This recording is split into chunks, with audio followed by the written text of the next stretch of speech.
السلام عليكم. وصفتنا نهار اليوم الرجله محمره في الفرن. نتمنى تكملوا الفيديو حتى الاخير، ما تبخلونيش بجنب ومتابعه للمزيد من الوصفات. نمروا لطريقه التحضير.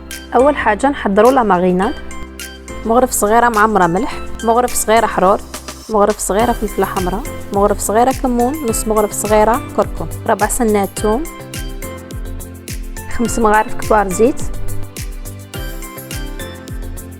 مغرف صغيره خردل موتة، مغرف كبيره زعتر،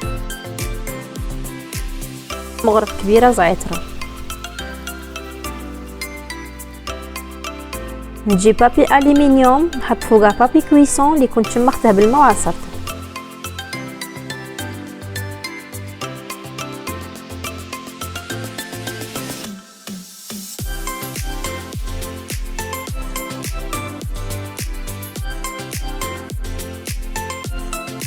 بعد ما دهنته كامل بلا ماريناد راح نحط قطع زبده.